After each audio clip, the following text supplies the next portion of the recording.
यहाँ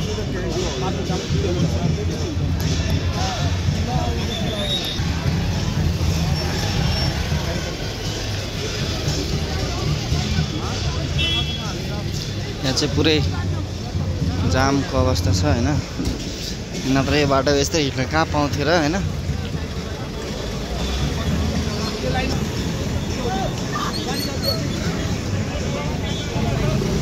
कहाँ के भइरहेछ हेरौँ है त।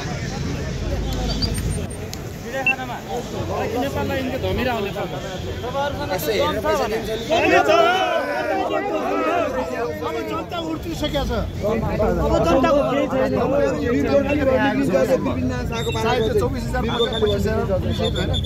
सबै पुलिस राखेको हामी राखेको हामी पछि हाल्ने छैन। सबैलाई ठुलो जनता जनताको ठुलो छैन। जनता जान ठुलो के छ भन्दाखेरि राजा ज्ञानेन्द्र शाहमाथि ठुलो एउटा आरोप लगाउने गर्छन् कि विभिन्न आरोप लगाउने गर्छन्। त्यो कतिको सत्यता हो? प्रमाण पुरा देखाउनु पर्छ। त्यति भन्नु आरोप लगाउनु पाइन्छ र प्रमाण पुरा देखाउन। यो बक्को विषयमा आरोपीको आरोप लगाउनु पर्छ। राजालाई लगाउने गर्छन् त आरोप विभिन्न आरोप लगाउनु तपाईलाई थाहा नै होला। त्यो चाहिँ किन आरोप लगाउनु? 17 वर्ष उहाँले शासन सत्ता चलाइसक्नु भयो। हाम्रा बुढा बाजेहरूले अगाडि ल्याउँदै को चाहियो भन्छन्। राजा चाहियो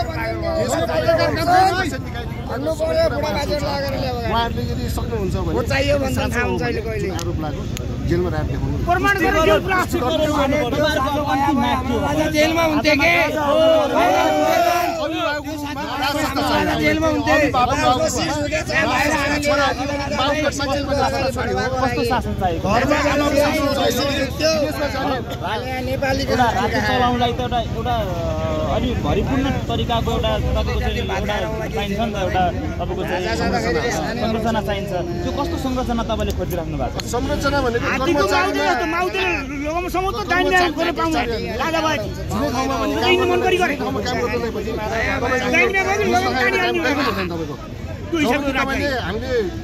पेट्रोल बाइकको कर तिर्न जाँदाखेरि बिजुलीको पैसा तिर्दा हामी लाइन बसेर तिर्नुपर्छ। त्यही त अब सरकारबाट हामीले यदि पैसा दिनुपर्ने कसरी दिन्छ?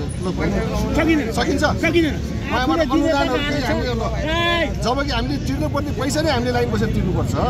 भनेपछि यो व्यवस्थामा हामी के आश गर्छौँ? उहाँहरूको नेता आश मारिसक्नु भयो हो, थकिँदै भइसक्यो, होपलेसै भइसक्यो। हामीलाई के आश के हो? नेता उहाँबाट आश भनेको यी भ्रष्टाचारबाट अरू केही आश छैन। उहाँले गर्ने भयो त्यही भ्रष्टाचार मात्र, नीतिगत भ्रष्टाचार, त्यो बाहेक अरू के पनि आश छैन।